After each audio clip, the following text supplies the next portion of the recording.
students. So again welcome back.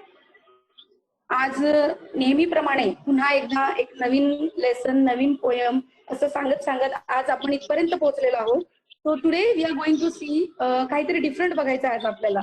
आज जी poem आपण बघणार आहोत, आज जी शिकणार आहोत ती इतकी छान आहे की तुमच्या मनामध्ये असलेल्या भावना तुम्ही पुन्हा एकदा एकत्रित करू शकता आणि तुमच्या मनामध्ये सैनिकाबद्दल काय भावना आहेत हे सुद्धा तुम्ही आपल्या मनामध्ये साठवून आपल्या मित्रमैत्रिणींना सुद्धा सांगू शकतात की जेव्हा एक सोल्जर, जेव्हा एकदा जवान आपल्या सीमेवर लढण्यासाठी जात असतो आणि त्यामुळे आपण कसे राहतो, आपण किती सेफ असतो हे आपण आज बघणार आहोत. So let's start with our new poem, very beautiful poem. Okay, so I am sharing my screen with you so that you can able to understand. Okay, so very nice poem. You can able to take out your feelings from your heart that what is going on. एका सामान्य जनतेने कशा प्रकारे आपल्या feelings इथे share केलेल्या आहेत हे आहे आज आपण इथे बघणार आहोत. So let's start with the beautiful. First of all may I like to introduce, I would like to introduce myself. Meenal Gole. I am from city of Los Angeles municipal secondary English school. आज 8 तारीख आहे. आपण पुन्हा एक नवीन poem घेऊन option option नावाची ही कविता आहे आणि या कवितेतून आज आपण काय बघणार आहोत, आपल्या मनामधल्या कोणत्या भावना आज आपल्याला समजणार आहेत किंवा सामान्य जनतेच्या कोणत्या समजणार आहेत, this we are going to see. Okay, सर्वात आधी तर औक्षण या नावाचा अर्थ तुम्हा सर्वांना समजणे गरजेचं आहे. मुलांना तुम्हाला माहिती असेल की ज्या वेळेला तुमचा वाढदिवस असतो, ज्या वेळेला एखाद्या चांगल्या कार्याची आपण सुरुवात करतो, ज्या वेळेला आपण राखी असताना सुद्धा आपल्या भावाला ओवाळतो, त्या वेळेला आपल्या हातामध्ये सगळ्यात महत्वाचं ते असतं ते पूजेचं ताट. पूजेची थाली जी असते आपल्या हातामध्ये त्यामध्ये एक निरंजनाच्या दिव्याने आरती ओवाळून शुभचिंतन करणे.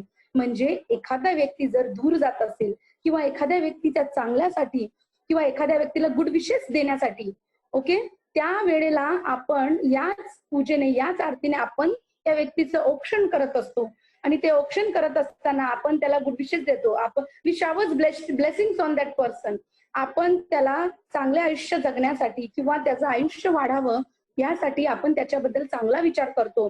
तर ह्या गोष्टी आपण करत असताना त्याला एक छोटासा शब्द इथं दिलेला आहे, त्याला म्हणतात औक्षण.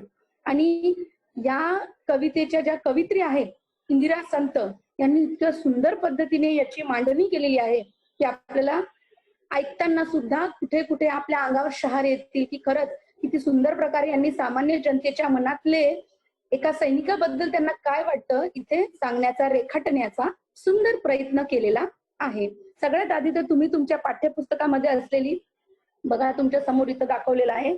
आता सर्वात आधी I am going to do the recitation of this poem. Okay, त्यानंतर तुम्हाला एक सुंदरसं गीत त्याच्यावर ऐकवणार आहे. पण सुरुवातीला मी तुम्हाला सांगू इच्छिते की ही पोयम काय आहे. ओके, तुमची टेक्स्टबुक जर तुमच्या समोर असेल so you can able to read the poem also. It is very important. चला तर पोयम बघूया. नाही मुठीमध्ये द्रव्य, नाही शिरेमध्ये रक्त.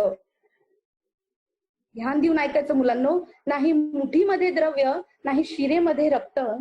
काय करावे कळेना, नाही कष्टाचे सामर्थ्य. जीव उमळावा तरी जीव किती हा लहान. जीव उमळावा तरी जीव किती हा लहान.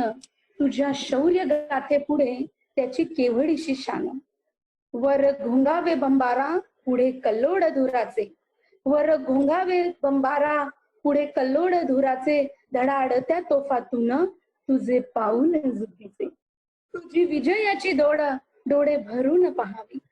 तुझी विजयाची दौड डोळे भरून पहावी.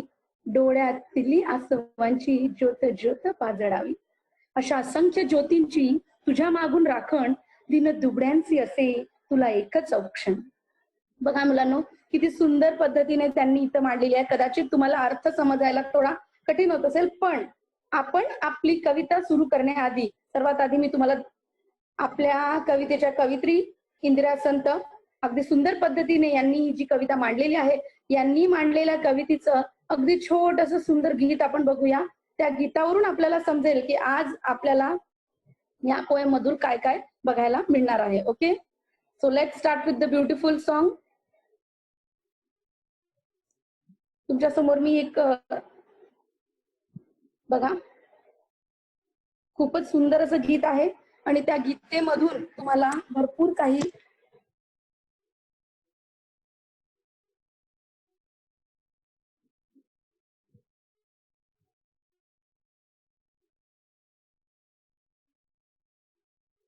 हे गीत,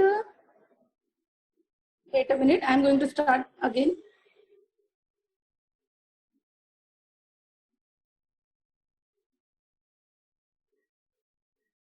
सुंदर प्रकारे या गीताची मांडणी या ठिकाणी केलेली आहे आणि हे गीत ऐकताना आपल्या अंगावर जे शहारे येतात बघा मुलांना, किती सुंदर पद्धतीचं गीत आहे.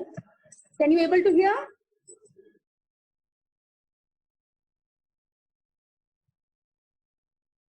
हॅलो मिनल.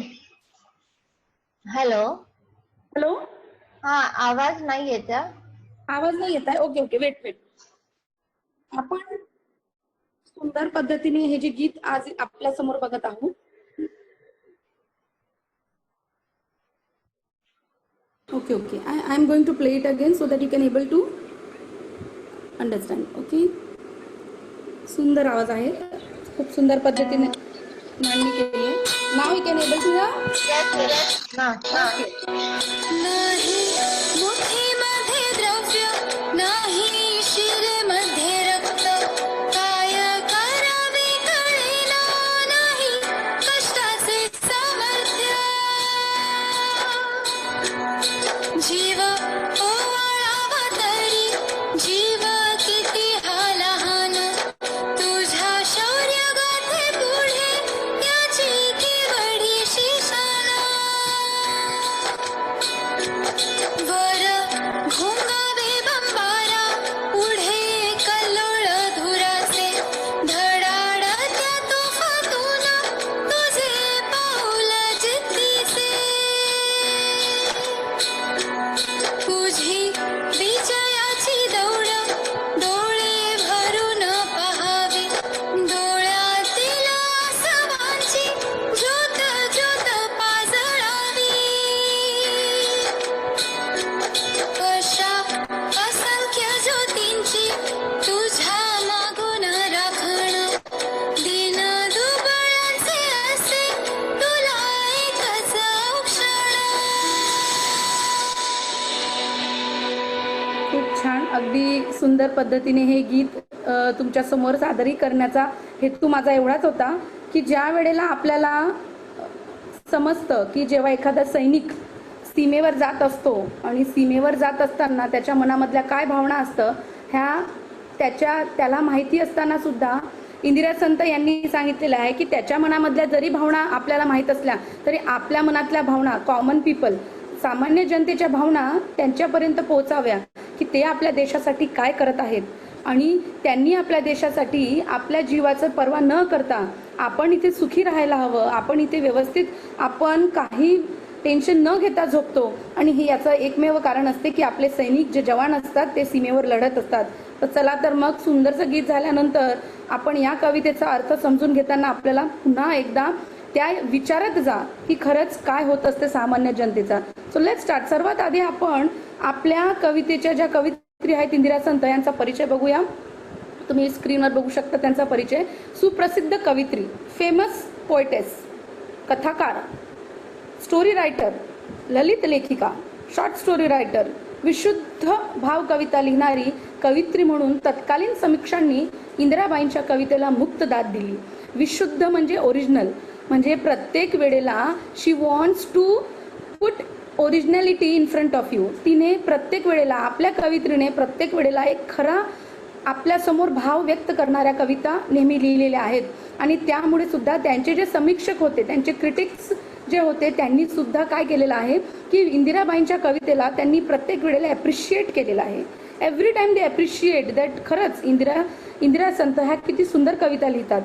प्रीती, विरह, एकाकीपणाचे दुःख, समटाइम्स गुड, समटाइम्स विरह म्हणजे दुःखाबद्दल त्यांनी आपल्या भावनांमध्ये त्यांच्या ज्या भावना आहेत त्यांचा जो कल्लोळ असतो मनामध्ये, समटाइम्स वी गेट जंबल, की कधी कधी आपल्याला आनंद असतो, कधी दुःख असतो, तर त्या प्रतिमेतून आपल्यापर्यंत त्या भावोत्कटतेने आणि नेमक्या शब्दांमधून अभिव्यक्त करण्याची शैली हे त्यांच्या काव्याचे वैशिष्ट्य होय. अगदी व्यक्तीला समोरच्याला शहारे येतील, अगदी समोरच्याला वाटलं पाहिजे की किती खऱ्या अर्थाने त्यांनी या शब्दांची मांडणी त्या कवितेत केलेली आहे, की समोरच्याला वाटलं पाहिजे की किती भावना म्हणजे खऱ्या इथे मांडलेल्या आहेत. त्यांच्या मनामध्ये असलेल्या प्रत्येक भावना मांडताना समोरच्याला काय वाटलं पाहिजे हे त्यांनी या कवितेतून आपल्याला सांगितलेलं आहे. की चला आता आपण पुढच्या स्लाइड मध्ये बघूया. आता आपल्याला सर्वात आधी बघायची आहे कवितेची मध्यवर्ती कल्पना. ओके, तुम्ही बघू शकता तुमच्या समोर स्लाइडवर इथं दिलेलं आहे, जवानाचं चित्र मी तुमच्या समोर दिलेलं आहे की कशा प्रकारे लढाईला जाताना त्यांच्या मनामध्ये असते. आणि एक सुंदरसं ताट आहे पूजेचं तुमच्या समोर. औक्षण करताना सुरुवातच आहे, कवितेची सुरुवात आहे औक्षण. टायटल वरून आपल्याला समजतं की आपल्याला या कवितेत काय बघायचं आहे. तर चला बघूया. सीमेवर जीवाची बाजी म्हणजे सॅक्रिफाईस करणं, लावणाऱ्या जवानाला मनोमन ओवाळताना गोरगरीब माणसाच्या मनात दाटलेल्या विविध भावनांचे दर्शन या कवितेतून हृदयस्पर्शी शब्दात व्यक्त झाले आहे. सैनिकांच्या शौर्यावर असणारी असीम श्रद्धा व प्रेम या कवितेतून चित्रित केली आहे. सीमेवर म्हणजे आपलं बॉर्डर. बॉर्डरवर जेव्हा एखादा जवान आपल्या जीवाची बाजी लावण्यासाठी म्हणजे to sacrifice his own life, त्याची स्वतःचा जीव तिथे सॅक्रिफाईस करण्यासाठी जातो, त्यावेळेला जवानाला मनोमन ओवाळताना सामान्य जनता म्हणजे तुम्ही आम्ही आपल्या मनामध्ये एखादा जवान जेव्हा सीमेवर लढायला जात असेल तर त्यावेळेला त्याला वाटत असतं की कोणीतरी मला गुड विशेस द्यावं, मी माझ्या देशासाठी कार्य करत आहे. आणि आपल्यासारखे व्यक्ती जेव्हा म्हणतात की हाच आमचा जवान आहे, हा पुढे जाऊन सीमेवर लढणार आहे आणि त्यासाठी आम्ही याला ब्लेसिंग्स देऊ, हा पुन्हा परतला पाहिजे, हा जो आमच्यासाठी आपल्या जीवाची बाजी लावत आहे हा पुन्हा येऊन आमच्या जीवाचे याने रक्षण केलं पाहिजे आणि पुन्हा आम्ही याचं आयुष्य वाढो, हीच त्याची सदिच्छा करतो, अशीच आम्ही कामना करतो मनोमन. अशा प्रकारे ओवाळताना आपल्या गोरगरिबांच्या मनामध्ये, कॉमन पीपल्सच्या मनामध्ये अशा भावना दाटून येतात. त्या विविध भावनांचे दर्शन या कवितेतून अशा प्रकारच्या common some of the emotion, some of the feelings common पीपल्सच्या ते या कवितेतून व्यक्त झालेल्या आहेत. त्या खूप हार्ट टचिंग आहेत. आणि त्या शब्दात मांडत असताना when Indira Sant try to express those feelings in front of us, सैनिकांच्या शौर्यावर असणारी असीम श्रद्धा, we really keep faith on our soldier, की तो कुठेही गेला सीमेवर तरी तो आपलं रक्षण करणार आहे. आणि ते प्रेम आपण त्यांना दाखवत असताना त्या कवितेतून ते चित्रित झालेलं आहे. We can able to see from those words of the poem की किती सुंदर प्रकारे त्यांनी आपल्या शब्दातून सैनिकाबद्दल काय वाटतं हे मांडण्याचा प्रयत्न केलेला आहे. ओके, पुढच्या स्लाइडमध्ये आपण कवितेचं स्पष्टीकरण बघणार आहोत. सर्वात आधी कवितेच्या ओळी आपल्या टेक्स्टबुक मध्ये जशाच्या तशा ओळी तुमच्या समोर आहेत. तर पहिल्या ओळींमधलं आपण पहिल्या ओळी बघूया. नाही मुठीमध्ये द्रव्य, नाही शिरेमध्ये रक्त, काय करावे कळेना, नाही कष्टाचे सामर्थ्य. आता सर्वात आधी या ओळींचं आपण स्पष्टीकरण बघूया. ओळींचे स्पष्टीकरण बघा. तुमच्या समोर सैनिक लढत आहे, सीमेवर लढत असताना त्याची काय परिस्थिती होत आहे त्याचं हे चित्तथरारक चित्र बघूनच आपल्या मनामध्ये भावना उसळतात की बापरे, तिथे असलेला तो आपला जवान काय करत असणार.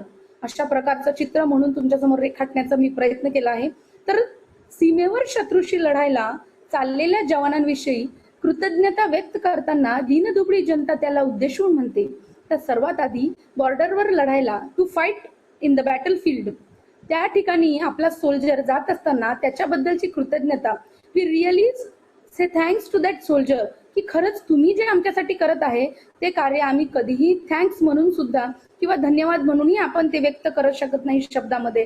कारण एखाद्याने आपल्यासाठी त्याचा जीव गमवावा इतकी कोणामध्ये हिंमत नसते, पण ते फक्त आपल्या सीमेवर लढणारे जवानच असतात की जे तिथे जाऊन आपल्या देशामधल्या लोक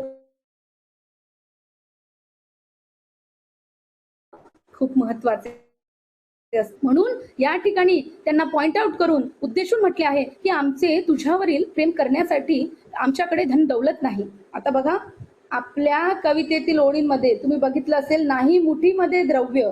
तर सर्वात आधी मुठीमध्ये द्रव्य नाही म्हणजे आमच्याकडे तुला देण्यासाठी प्रेम आहे, तुला करण्यासाठी प्रेम आहे, पण आमच्याकडे धन दौलत नाही. धन दौलत म्हणजे वेल्थ, पैसा, प्रेजर, we are not having the money, enough money so that we can shower that money on you. आम्ही तो पैसा तुझ्यावर उधळू शकत नाही, कारण आम्ही इतके गरीब आहोत की आमच्या मुठीमध्ये आमच्याकडे धन दौलत सुद्धा नाही, वेल्थ पण नाही. मुठीतून तुझ्यावर दौलत उधळावी इतकी जर दौलत नाही आमच्याकडे, तर आम्ही तुझ्यावरती शावर करू शकत नाही, आम्ही उधळू शकत नाही की तू आमच्यासाठी काय करतो. त्यासाठी आमची संपूर्ण मेहनत जी आम्ही कमाई केलेली आहे ते सुद्धा उधळण्यासाठी आमच्याकडे काही नाही. आम्ही फक्त मनामध्ये तुझ्याबद्दल फक्त विचार करू शकतो. अशी स्थिती आमची आहे. आमच्या रक्तवाहिन्यांमध्ये ब्लड वेन्स, आपल्या वेन्समध्ये, आपल्या शरीरामध्ये जे रक्त धावत आहे, आपल्या शरीरामध्ये जे रक्त आहे ते सुद्धा काय आहे, पुरेसे नाही आहे. ते पुरेसे नसल्यामुळे we can not able to give that money, that blood also to you. आम्ही ते जास्त नसल्यामुळे ते रक्त सुद्धा तुझ्यासाठी आम्ही वाहून देऊ शकत नाही, कारण ते सुद्धा त्याची सुद्धा कमतरता आहे आमच्याकडे. We are not having enough blood in our body so that we can able to give you. कारण तू सीमेवर रक्षण करत असताना स्वतःचा जीव आमच्यासाठी धोक्यात टाकतो. हे सैनिका, तुझे कौतुक कसे करावे. आम्ही कधी कधी विचार करतो सोल्जर, आम्ही कधी कधी विचार करतो आमच्या जवाना की आम्ही कसं तुझं कौतुक करावं. How we should appreciate you. आमच्या कष्टाचे बळही नाही, आम्ही जे मेहनत करतो त्याचे सुद्धा आमच्याकडे त्याची ताकद सुद्धा नाही, आणि ती ताकद सुद्धा आम्ही आमच्या कष्टाची तुला कशी दाखावी याची खंत दिवसेंदिवस आम्हाला वाटत असते. कारण आमच्याकडे काही असलं तरी फक्त भावना आहेत, फिलिंग्स आहे, त्या पलीकडे तुझ्यावर काहीतरी ओवाळून टाकण्यासाठी आम्ही फार लहान आहोत, आम्ही फार गरीब आहोत, आणि ते आमच्याकडे काही नाही. तर सर्वात प्रथम आपण कवितेच्या ज्या 4 ओळी आहेत त्याचं स्पष्टीकरण बघितलेलं आहे की आमच्याकडे धन दौलत नाही, आम्ही तुझ्यावर उधळू पण शकत नाही, आमच्या शरीरामध्ये असलेलं रक्त सुद्धा आम्ही तुझ्यासाठी वाहून देऊ शकत नाही, कारण आम्ही दीन दुबळे आहोत, आम्ही फार गरीब आहोत. We are not having enough anything to shower something on you. त्याच्यामुळे आम्ही तुझ्यासमोर आमची कमी दाखवत आहोत की आम्ही फक्त भावना आहेत आमच्याकडे आणि फिलिंग्स आहेत. त्यानंतरच्या कवितेच्या ओळी आपण बघूया. जीव ओवाळावा तरी जीव किती हा लहान, जीव ओवाळावा तरी जीव किती हा लहान, तुझ्या शौर्य गाथे पुढे त्याची केवढीशी शान. सुंदर प्रकारे सेकंड 4 ओळीमध्ये सांगताना इंदिरा संत आपल्या ज्या कवी आहेत ते पुन्हा उद्देशून सांगतात. याचे स्पष्टीकरण, या ओळींचे स्पष्टीकरण असे आहे की खरे तर तुझ्यावर जीव कुर्बान करावा. मुलांनो, प्रत्येक वेळेला आपण 15 ऑगस्टला गीत ऐकत असतो. कुर्बान हा शब्द आपल्या मनावर येतो. कुर्बान म्हणजे सॅक्रिफाईस. खरे तर तुझ्यावर जीव कुर्बान करावा. या ठिकाणी कुर्बान हा शब्द इतका महत्वाचा आहे की या ठिकाणी ते म्हणताना सांगताना गोरगरीब जनता सांगतात की आम्हाला असं वाटतं की आम्हाला आमचा जीव तुझ्यावर सॅक्रिफाईस आहे, कुर्बान करू इच्छितो आमचा जीव तुझ्यावर, असे तुझे शौर्य आहे. Whatever the deeds you are performing in the battle field. जेव्हा शत्रूशी लढत असताना, समोरून येणाऱ्या शत्रूला मारताना किंवा त्या शत्रूशी लढताना तुझी जे शौर्य असते, तुझ्यामध्ये जी ताकद असते, तुझा जो कॉन्फिडन्स असतो आपल्या देशाचं रक्षण करत असताना, त्यासाठी आम्ही जर आमचा जीव जरी कुर्बान केला तरी तो आम्हाला काय वाटतो, तुझ्यावर जीव वाढासा वाटतो. पण आमचा जीव सुद्धा इव्हल असा लहान आहे. आमचा जीव कसा आहे, आम्हाला वाटतं आम्ही तुझ्यावर आपला जीव कुर्बान करावा, पण तो सुद्धा खूप लहान आहे, खूप छोटा आहे. इव्हल असा म्हणजे व्हेरी स्मॉल, इतका लहान आहे की तू जे कार्य करत आहे आपल्या देशासाठी ते इतके मोठे आहे, इतके मोठे आहे की त्यावर आमचा हा छोटासा जीव सुद्धा आम्हाला कमी वाटतो.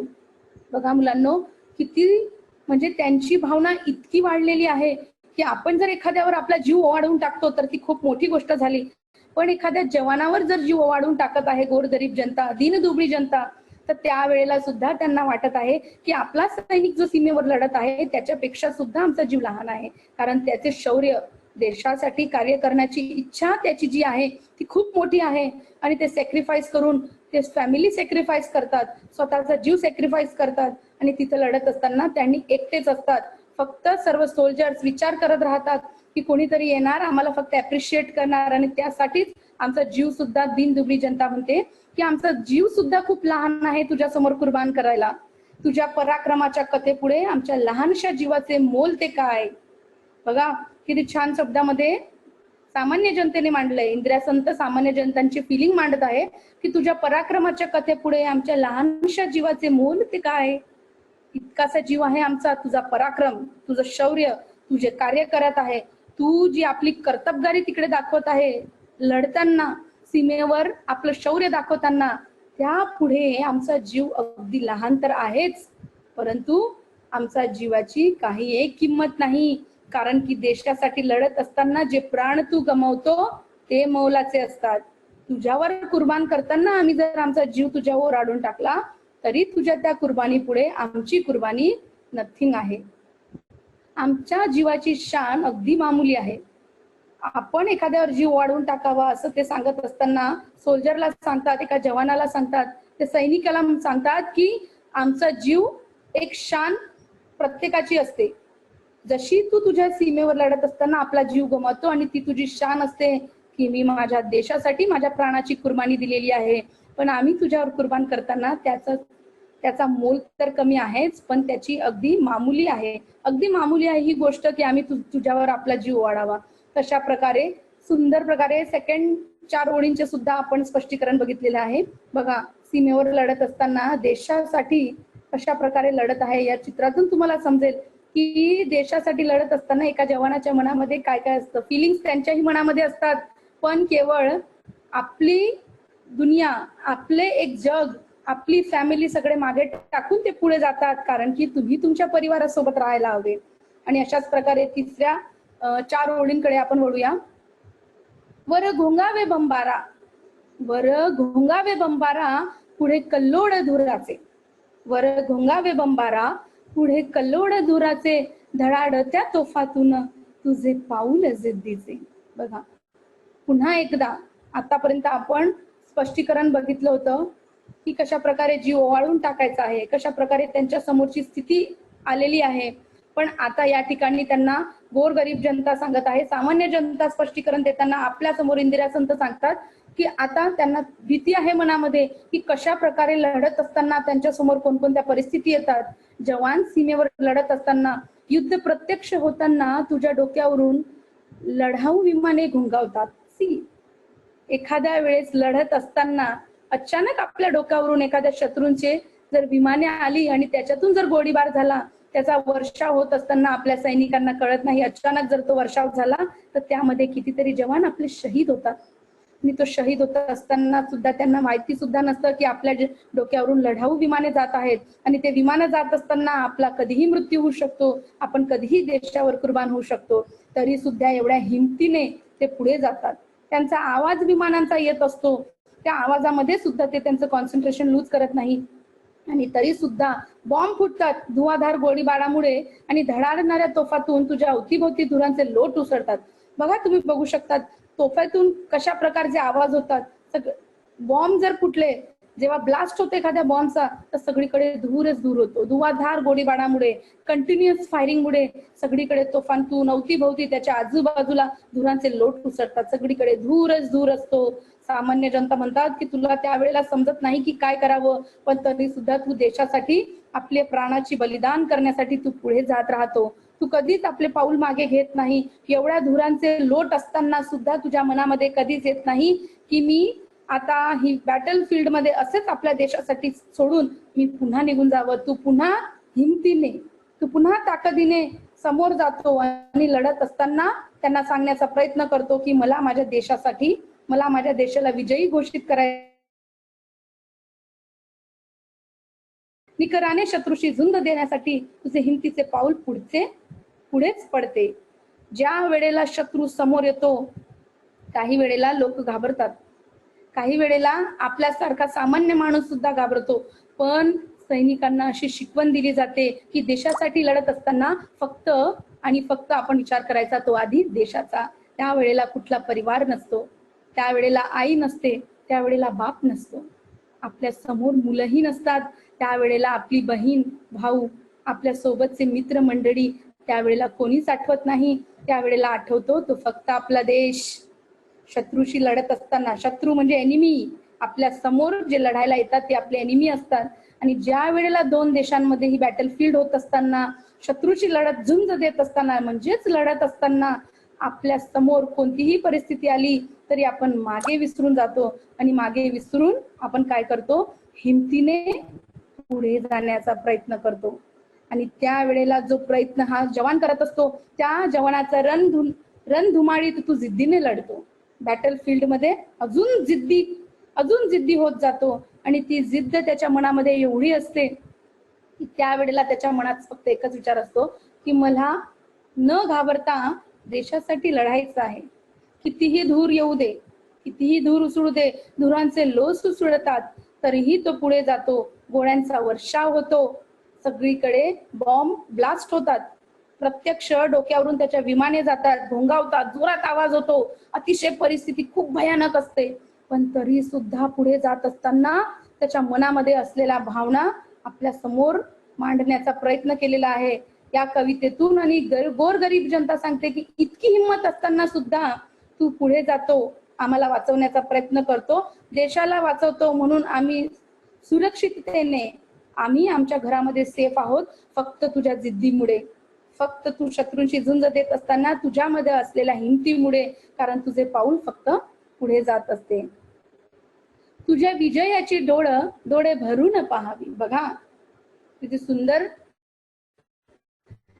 म्हटल्यानंतर तुमच्या समोर त्याचा अर्थ तुम्हाला समजला असेल. डोळ्यांसमोर मुलांनो चित्र रेखाटण्याचा प्रयत्न करा की सीमेवर एक जवान लढत आहे आणि तुमच्या मनामध्ये त्याच्याबद्दल काय काय भावना निर्माण होतात. त्याच भावना करून जर तुम्ही या स्पष्टीकरण बघितलं तर तुमच्या समोर एक चित्र तयार होईल की तुझी विजयाची डोळे भरून पाहावी, डोळ्यातली आसवांची ज्योत ज्योत पाजळावी. इतक्या छान प्रकारे या शब्दात सांगितलेलं आहे की सामान्य जनता, कॉमन पीपल काय सांगण्याचा प्रयत्न करत आहे याच्यातून. चला तर मग मुलांना बघूया आपण या ओळीचं स्पष्टीकरण की विजयश्री मिळविण्यासाठी तू प्राणपणाला लावतोस. आता बघा, आपल्या देशाला काय विजयी मिळवून देण्यासाठी आपला प्राण सुद्धा एक सैनिक गमावतो. तो प्राणपणाला लावतो म्हणजे गमावतो. आपल्या प्राणाची पर्वा न करता, आपल्या जीवाची, आपल्या लाईफची पर्वा न करता तो पुढे जातो आपल्या देशाला विजयी मिळवून देण्यासाठी. ही तुझी विजयाची डोळा आम्ही प्रेमाने डोळे भरून पाहतो. बघा, आपल्या विजयाची डोळं त्यांनी केलेल्या कार्यानंतर, त्यांनी केलेल्या सॅक्रिफाईस नंतर त्यांच्या समोर अशी परिस्थिती निर्माण होते की त्यावेळेला आम्हाला वाटतं, सामान्य जनतेला वाटतं की आम्ही प्रेमाने तुझी ती विजयी पाहावी. तू कसा विजयी झालेला आहे, तू कशा प्रकारचे कष्ट केले देशाला स्वातंत्र्य मिळवून देण्यासाठी, देशाला चांगलं विजयी मिळवून देण्यासाठी. त्यावेळेला आम्हाला वाटतं की आम्ही तुझ्या समोर येऊन तुझी ती विजयी गाथा जी आहे ती डोळ्यांनी बघावं. आमच्या डोळ्यामध्ये अगदी पाणी येतं. आम्हाला वाटतं की आम्ही येऊन तुझे तिथे कौतुक करावे. कदाचित आम्ही तिथपर्यंत पोहोचू शकत नाही कारण आम्हाला ते अलाउड नाही. हे पाहताना आमच्या डोळ्यात अश्रूंच्या ज्योती उजळतात. बघा, आपल्या डोळ्यातून निघणाऱ्या अश्रूंना सुद्धा एक ज्योतीची उपमा दिलेली आहे. म्हणजे आपल्या डोळ्यांमधून निघणाऱ्या अश्रूंना कशाचं एक विशेषण दिलं आहे त्यांनी, एक अशी उपमा दिली आहे की असं वाटतं की ज्या वेळेला डोळ्यातील पाणी खाली पडेल तर त्यावेळेला ती एक ज्योती समजून असं वाटतं प्रत्येकाच्या अश्रूंनी ज्योती उजळतील आणि आम्ही तुझ्यासाठी ती तिथे येऊन मांडावी. आम्ही तुझ्यासाठी सांगावं की हे आमच्या सैनिका, तू आमच्यासाठी जे विजयी मिळवून दिलेला आहे, आपल्या देशासाठी जे प्राणपणाला लावले आहेस, जो जीव तू गमावलेला आहेस, त्या जीवासाठी आमच्या डोळ्यातली जर अश्रू जरी आम्ही ज्योती उजाडत ठेवली तरी सुद्धा त्या कमी आहेत. आस्वादच्या ज्योतींनी आम्ही तुला मानाचा मुजरा करतो. आणि म्हणूनच अशा वेळेला इतकं सुंदर कार्य केल्यानंतर, स्वतःच्या जीवाची पर्वा न केल्यानंतर तुझे हे विजयाची दौड बघताना, तुझं व्हेन यू विन, तू खरंच जेव्हा जिंकतोस त्यावेळेला असं वाटतं की तुझ्या समोर यावं आणि तुला सेल्यूट करावं. आम्ही खरंच तुझ्यासाठी एक मानाचा, म्हणजे मनापासून आम्हाला असं वाटतं की आम्ही मुजरा करावा, आम्ही सेल्यूट करावं तुला. कारण तू जे काही कार्य देशासाठी करत असतो ते कोणामध्येही इतकी हिंमत नसते आपल्या देशासाठी कार्य करायला. आजही जर सामान्य जनतेला किंवा आपल्यामधील कोणाला विचारायचा वेळ येतं की आपल्या सीमेवर लढण्यासाठी कोण जवान तयार आहे, तर काही लोकांची पावले पुढे येतात, काही लोकांची पावले मागे जातात. आणि ती मागे जात असताना खऱ्या प्रकारे आपल्याला त्यावेळेला समजतं की आपल्या देशासाठी कोण जीव गमवायला तयार असतो. आणि इतकं करत असताना सुद्धा ती डोळे, आमच्या डोळ्यांमधून निघणारे अश्रू आम्ही तुझ्यासाठी ज्योती उजळत ठेवण्यासाठी ते करतो. अशा ठिकाणी सामान्य जनतेने आपल्या मनातल्या भावना इथं मांडण्याचा प्रयत्न केलेला आहे. It's really very beautiful. So when common people tries to express their feeling in front of soldier, की whatever deeds they are performing in the battle field, it's very different. आणि ते करत असताना if our tears will drop down, what will happen? Nothing, because whatever त्याची जी किंमत आहे ती सुद्धा फार कमी आहे. ज्योती, एक दिवा म्हणून आम्ही तुझ्या समोर तेवत ठेवण्याचा आमची इच्छा आहे, पण तरी सुद्धा काय होतं, आम्ही केलेल्या कार्यापुढे, तू केलेल्या कार्यापुढे आमचे कार्य फार लहान आहे, फार छोटे आहे. त्यामुळे आम्ही कितीही केलं, आम्ही मुजरा जरी केला, सेल्यूट केलं, खरं तर आम्ही मनापासून तुला सेल्यूट करतो, पण इतकं करत असताना सुद्धा आमच्या मनामधल्या ज्याही काही इच्छा आहे त्या कमीच पडतात तुझ्या केलेल्या कार्यापुढे. नेक्स्ट आपण ओळी बघूया. तुझी विजयाची डोळ डोळे भरून पहावी, तुझी विजयाची डोळ डोळे भरून पहावी, डोळ्यातील आसवांची ज्योत ज्योत पाजळावी. हे झाल्यानंतर आपण आपले पुढचे स्पष्टीकरण बघूया. अशा असंख्य ज्योतींची तुझ्या मागून राखण, अशा असंख्य ज्योतींची तुझ्या मागून राखण, दिन दुबळ्यांचे असे तुला एकच औक्षण. फार आपल्या मनातल्या फिलिंग्स, आपल्या मनातल्या भावना मांडत मांडत पर्यंत आल्यानंतर शेवटच्या ओळींमध्ये अशा असंख्य ज्योतींच्या ज्या भावना आहेत सामान्य जनतेने आपल्या समोर मांडण्याचा प्रयत्न केलेला आहे, त्या अशा आहेत की अशा अगणित डोळ्यात तेवणाऱ्या ज्योती तुझ्या पाठीशी तुझे रक्षण करण्यासाठी आहेत. ज्या वेळेला आमच्या डोळ्यांमधून अश्रू निघतात तर ते तुझ्यासाठी एक दिव्याचे कार्य करतात. असं वाटतं आम्हाला त्या अश्रूंनी आम्ही एक दिवा जाळावा, तुझ्या समोर ठेवावं, आणि त्या असंख्य डोळ्यातून, इन्युमरेबल आईज, त्या असंख्य डोळ्यातून तेवणाऱ्या त्या ज्योतींमुळे आम्ही तुझ्या पाठीशी आहोत. We will always support you. तू ज्या ज्या वेळेला आपल्या देशाचे रक्षण करण्यासाठी तिथे राहशील त्या त्या वेळेला आम्ही तुझ्या समोर राहू, त्या त्या वेळेला आम्ही तुझ्या पाठीशी राहू. तू जे काही कार्य करशील आम्ही तुझ्या सोबत राहू. या अश्रूंच्या ज्योतींनी आम्ही दीनदुबळे लोक तुला प्रेम भराने ओवाळतो. आणि हेच जे आमच्या डोळ्यातून, असंख्य डोळ्यांमधून निघणाऱ्या अश्रूंमधून जे काही प्रेम आमच्या मनातलं व्यक्त होतं ते आम्ही तुझ्या समोर मांडतो. आणि ते मांडत असताना आमचे जे प्रेम आहे ते तुझ्यापर्यंत पोहोचलं पाहिजे. तुझे औक्षण करतो आणि तुला अक्षय आयुष्याचे वरदान देतो. बघा, आपण सुरुवातीलाच मी सांगितले होते तुम्हाला की आपण जेव्हा एखाद्या चांगल्या कार्यासाठी जातो किंवा कोणतं चांगलं कार्य कोणी करून आलं असेल त्या वेळेला आपण त्याचे औक्षण करतो. त्याने ते कार्य चांगल्या रीतीने पार पाडावं, त्याचे आयुष्य मोठे व्हावं, त्याला आपण असा वरदान देण्याचा प्रयत्न करतो. आणि हे प्रयत्न करतानाच आपल्या मनामधल्या त्या भावना समोर येत असतात. आणि म्हणून ते सांगतात की जवाना, तुझ्यासाठी आमच्या डोळ्यातले अश्रू आम्ही ज्योती म्हणून तुझ्या समोर ठेवणार आहोत. इंदिरा संत आपल्या कवित्री सांगतात की सामान्य जनता त्यांच्या डोळ्यातले अश्रू ज्योती बनून त्यांच्या समोर जवानांपुढे ठेवणार आहेत, त्यांच्या मनातलं प्रेम व्यक्त करणार आहेत, त्यांना ओवाळणार आहे. आणि त्यालाच औक्षण असे म्हटलेले आहे. औक्षण करत असताना इंदिरा संत म्हणतात की सामान्य जनता तुझ्या उज्ज्वल आयुष्यासाठी वरदान देत आहे तुला. तू खूप जगावं अक्षय आयुष्याचे, म्हणजे लिव्ह लॉंग लाईफ. शत्रूशी लढत असताना जवानांना माहिती नसतं की त्यांच्या प्राणाचं बलिदान करताना ते किती दिवस तिथे राहतील, किती नाही राहतील. तरी सुद्धा सामान्य जनता सांगतात की आमच्या देशासाठी लढत असताना, आपल्या देशासाठी लढत असताना तुझे औक्षण आम्ही करण्याची प्रयत्न करतो, इच्छा राखतो. का? कारण तुझं आयुष्य खूप मोठं व्हावं, तू अशाच प्रकारे यावं, तू हसत आमच्या समोर यावं, आमच्या देशाचं रक्षण करावं. आणि पुन्हा पुन्हा येऊन आम्ही तुझं औक्षण करणार आणि तुला चांगल्या आयुष्यासाठी, उज्ज्वल भवितव्यासाठी, आयुष्य मोठे व्हायसाठी असे आम्ही तुला वरदान देणार. इतक्या सुंदर प्रकारे वर्णन करत असताना आपण या कवितेचं एक ओळ आपण बघितलेला आहे. आणि पुन्हा एकदा रिव्ह्यू करताना मी तुम्हाला पुन्हा एकदा सांगू इच्छिते सर्वांना, इंदिरा संत आपल्या ज्या आपण कविता आज बघितली आहे त्यांनी मांडताना सांगितलेलं आहे की कवितेच्या मध्यवर्ती संकल्पनेमध्येच त्यांनी सांगितलेलं आहे की सीमेवर लढत असताना जवानासाठी. Student, this is a quick recap for you. एक क्विक रिकॅप मध्ये आपली कविता पूर्ण झालेली आहे. पण पुन्हा एकदा तुम्हाला क्विक रिकॅप मध्ये जर कोणी प्रश्न विचारला की औक्षण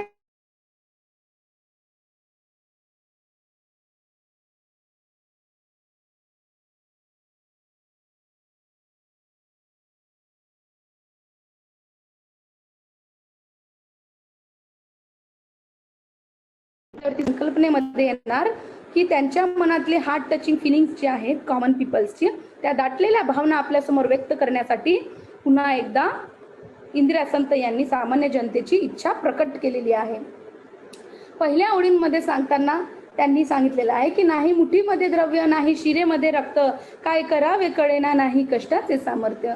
या ह्याच्यातून सांगतात की आमच्याकडे धन दौलत नाही, आमच्या मुठीमधून तुझ्यावर धन दौलत आम्ही उधळावी इतका पैसा आमच्याकडे नाही, इतकी दौलत नाही, आमच्या रक्त वाहिन्यांमध्ये इतकं रक्त नाही की आम्ही तुझ्यावर ते उधळू, आम्ही तुझ्यासाठी ते वाहून देऊ आणि आम्ही फक्त तुझे कौतुक करू शकतो. पण जितकेही आमचे कष्टाची ताकद आहे, जितकी आमचं बळ आहे ते कमी आहे, कारण आम्ही कितीही केलं तरी तुझ्या शौर्य गाथेपुढे सर्व काही कमी आहे. त्यानंतरच्या दुसऱ्या 4 ओळींमध्ये जीव ओवाळावा तरी जीव किती हा लहान, तुझ्या शौर्य गाथे पुढे त्याची केवढीशी शान. या ओळींमध्ये स्पष्टीकरण करताना खरे तर त्यांचा जीव कुर्बान करावा. सामान्य जनतेने, इंदिरा संत सांगतात की सामान्य जनता सांगते की आमचा जीव आम्हाला वाटतो की आम्ही तुझ्यावर कुर्बान करावा, पण तू जे काही धैर्य, जे काही शौर्य, जी काही लिडरशिप क्वालिटी तुझ्यामध्ये आहे आपल्या देशावर जीव ओवाळून टाकण्याची, त्याच्या समोर आमच्या छोट्याशा जीवाची काही एक किंमत नाही. आणि आमचा जीव हा मामुली आहे, त्याची शान अगदी मामुली आहे तुझ्या शानेसमोर. कारण तुझी जी शान आहे त्याच्यावर कुर्बान होण्याची, त्याच्यासाठी आम्ही काही एक आमच्या मनातली भावना व्यक्त करू शकत नाही. इतक्या सुंदर प्रकारे तू आपल्या देशासाठी आणि विचार न आणता आपलं काय होईल, आपल्या फॅमिलीचं काय होईल हे विचार न करता तुझे पुढे पाऊल टाकतो, त्यासाठी आमच्या जीवाची शान अगदी लहान आहे तुझ्यासमोर. त्यानंतरच्या ओळींमध्ये वर घोंगावे बंबारा पुढे कल्लोळ धुराचे, धडाड त्या तोफातून तुझे पाऊल जिद्दीचे. या ठिकाणी त्यांनी सांगितले की अतिशय ज्या वेळेला युद्धात प्रत्यक्ष डोक्यावरून लढाऊ विमानं जेव्हा जात असतात, त्यांचा आवाज होतो, कधीतरी त्यांचा गोळ्यांचा वर्षाव त्यांच्यावर होणार, बॉम्ब ब्लास्ट होणार, सगळीकडे गोळीबार होणार, धडाडणाऱ्या तोफातून अवतीभोवती धूर निघणार आणि त्या धुरातून तरी सुद्धा आपली वाट काढत शत्रूशी लढत लढत तू पुढे जातो. तुझ्या हिमतीचे जे पाऊल असते, तुझ्यामध्ये असलेला तो कॉन्फिडन्स की नाही, कितीही शत्रू आले तरी मला पुढे जायचं आहे आणि पुढे जात असताना सुद्धा मला त्या बॅटल फील्ड मध्ये स्वतः जिद्दीने उभे राहायचं आहे. आणि उभे राहत असताना मुलांनो, ही परिस्थिती सांगत असताना आय वुड लाईक टू से की तुम्ही बॉर्डर ही मूवी बघितली असेल की कशा प्रकारे त्या ठिकाणी लढत असताना प्रत्येकाचे एक एक कॅरेक्टर दाखवलेला आहे. प्रत्येकाला आपल्या आईची आठवण येते, प्रत्येकाला आठवत असते की आपण घरी जावं, आपल्या मुलाबाळांकडे जावं, आपल्या आई वडिलांकडे जावं, भाऊ बहिणींकडे जावं. तरी सुद्धा त्या मूवीमध्ये ज्याप्रमाणे दाखवली की कशी असते, अशापेक्षाही जास्त भयानक परिस्थिती एका जवानाची सीमेवर असते. आणि त्यावेळेला सुद्धा हिमतीने पाऊल उचलत जातात आणि त्यावेळेला सुद्धा एखाद्याच्या मनात आलं तरी तो पुढे जाऊन आपल्या देशासाठी आपल्या जीवाची कुर्बानी देतो. पुढच्या ओळींमध्ये तुझी विजयाची दौड डोळे भरून पाहावी, तुझी विजयाची दौड डोळे भरून पाहावी, डोळ्यातली आसवांची ज्योत ज्योत पाजडावी. या ओळींचं स्पष्टीकरण करत असताना की at the time when the soldier is in the battlefield and when he won what happened, त्याच्या मनामध्ये लढत असताना सुद्धा तो जिंकतो, लढत असताना त्याचा प्राण पणाला लावतो, कधीतरी तो सॅक्रिफाईस आपल्या जीवाचं करतो आणि त्यानंतर त्याला विजय मिळतो. पण तो विजयी मिळाल्यानंतर प्रेमाने आम्ही ते डोळे भरून पाहावं अशी सामान्य जनताची इच्छा आहे. इंदिरा संत असे सांगतात, आपल्या कवित्री सांगतात. ते पाहताना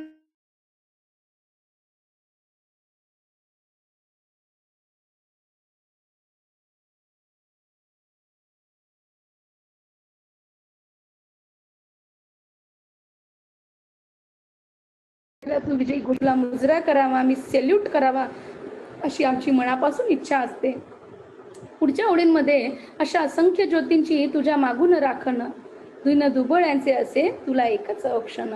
सुंदर प्रकारे पूर्ण कवितेमध्ये मांडणी केल्यानंतर शेवटच्या क्षणाला इंदिरा संत सांगतात की कवितेतून सामान्य जनता आपल्या सोल्जरला सांगण्याचा प्रयत्न करत आहे, आपल्या जवानाला, की असंख्य डोळे आमचे तुझ्या समोर आहेत, त्या डोळ्यांमधून निघणाऱ्या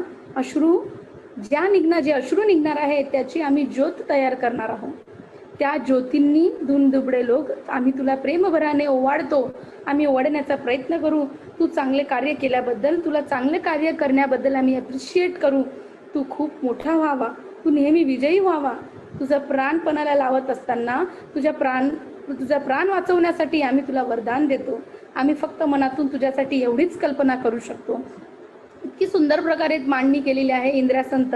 आपण इथे औक्षण ही कविता बघितलेली आहे आणि या कवितेमध्ये आपल्याला सुंदर असं चित्र, एक जवान कसा असतो आणि त्या जवानाला पुढे काय करावं लागतं आणि ते करत असताना त्याच्या समोरची जी परिस्थिती असते ती परिस्थिती मांडताना आपल्याला सांगण्याचा प्रयत्न केलेला आहे इंदिरा संतने की ज्या वेळेला एक जवान आपल्या समोर येतो आणि आपल्याला जर त्याच्यासाठी काही करायची इच्छा असेल तर त्यावेळेला आपल्या मनामध्ये कोणत्या भावना प्रगट होतील. त्यावेळेला सुंदर एक चित्र आपल्या डोळ्यांसमोर असतं आणि आपला जो जवान आहे तो समोर येणार आणि आपण त्याची ओवाळणी करणार, आपण औक्षण करणार अशी सामान्य जनता सांगण्याचा प्रयत्न करत असते. तर अशा सुंदर प्रकारे आज आपण इथं ही सुंदर कविता बघितलेली आहे आणि ही कविता बघत असताना आपल्याला एक असं दृश्य दिसलेलं आहे समोर की आपण जेव्हा एक औक्षण करतो की गोरगरीब जनता ज्यांच्याकडे पैसा नसतो, धन दौलत नसते आणि धन दौलत नसताना त्यांच्या मनामधल्या भावना हे महत्वाच्या असतात.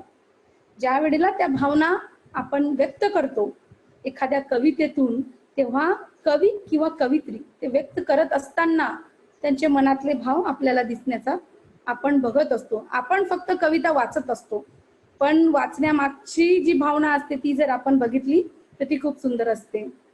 आणि अशा ठिकाणी आपली ही पोयम, मला असं वाटतं की आपल्यामध्ये असलेले मुलं जी उपस्थित आहे आज इथं आहेत प्रेझेंट, मला अशी इच्छा आहे की एखाद्याने तरी त्या कथेबद्दल आपलं स्वतःचं ओपिनियन व्यक्त करावं की त्यांना आपल्या जवानांविषयी काय वाटतं. I would like to ask some of our students so that they can able to spell की त्यांना खरंच आपल्या जवानाबद्दल काय वाटतं. Can you able to any one of your student, आपल्यामध्ये उपस्थित असलेले काही Asna, can you hear me?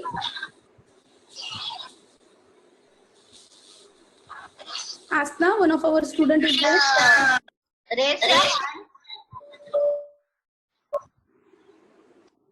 I cannot see. One of our Asna. Asna, yes. तुमच्या मनामध्ये असं प्रगट करू शकतात. अगदी 1 मिनिटात सुद्धा तुम्ही सांगू शकता तुम्ही आपल्या भावना की तुम्हाला ही कविता ना ऐकत असताना तुमच्या मनामध्ये काय भावना आल्या. Yes, some of you are raising the hands. Avesh, unmute yourself. Yes, you can express. It's really very beautiful.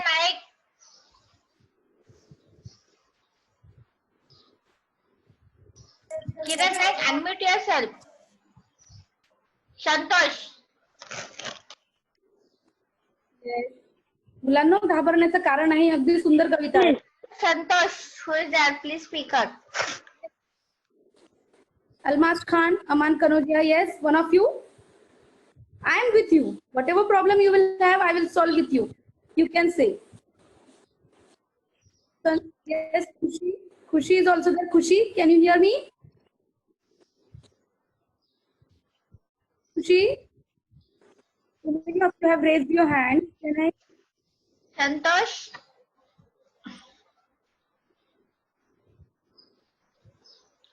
Actually, कोणाला अनम्यूट नाही करत आहे, त्यांना हे केलं तरी. ममता माशी. मुलांना घाबरण्याची गरज नाही. जे काही तुमच्या मनामध्ये आज एका जवानाविषयी, चला आपल्याकडे 2 मिनिटं आहेत, आपण एक गाणं गाऊया. जाता जाता तुम्ही मागच्या वेळेला सुरुवात करत असताना आपण एक ऑडिओ व्हिडिओ बघितलेला आहे. थोडा ब्रेक होऊ शकतो मध्ये, पण लेट सी. तुम्हाला थोडस माझं सेशन एंड करण्याआधी 4 ओळी फक्त मी शेवटच्या तुम्हाला ऐकवते, so that you can able to understand की कशा प्रकारे तुम्हाला हे गीत गायचं आहे. तुम्ही नंतर सुद्धा जर गायला तरी तुम्हाला फार बरं वाटेल. ओके, आपण बघूया कशा प्रकारचं हे गीत आहे. त्या गीतेमधून तुम्हाला कळेल की आपण ज्या वेळेला ही पोयम वाचण्याचा प्रयत्न करू, मुलांना वाटतं की पोयम वाचावी आणि सोडून द्यावी, पण सोडण्याआधी तुम्ही मनामध्ये विचार करा की ज्या वेळेला मी हे गीत तुम्हाला ऐकवलं त्या वेळेला त्याची भावना काय होती मनामध्ये, लेट्स सी. 4 ओळी माझ्यापर्यंत मला जितकं जमेल तितकं सुंदर प्रकारे मी तुमच्या समोर मांडण्याचा प्रयत्न करेन. And I hope that you will, sorry for if I would broke my voice. Okay. नाही मुठीमध्ये द्रव्य, नाही शिरेमध्ये रक्त, काय करावे कडेना, नाही कष्टाचे सामर्थ्य. जीव वाळावा तरी जीव किती हा लहान, तुझ्या शौर्य गाथे पुढे त्याची केवढी शिशान. वर घोंगावे बंबारा, पुढे कल्लोळ धुराचे, धडाड त्या तोफातून तुझे पाऊल जिद्दीचे. तुझी विजयाची दौड डोळे भरून पाहावी, डोळ्यातील आसवांची ज्योत ज्योत पाजळावी. अशा संख्य ज्योतींची तुझ्या मागून राखण, अशा संख्य ज्योतींची तुझ्या मागून राखण. दिन दुबळ्यांचे असे तुला एकच ऑप्शन. तर मुलांनो, फक्त ऑडिओ व्हिडिओ न बघत असताना तुमच्या समोर मी छोटासा प्रयत्न केला की तुम्हाला जर पुढे ही पोयम वाचायची असेल, तर अशा प्रकारे तुम्ही सुंदर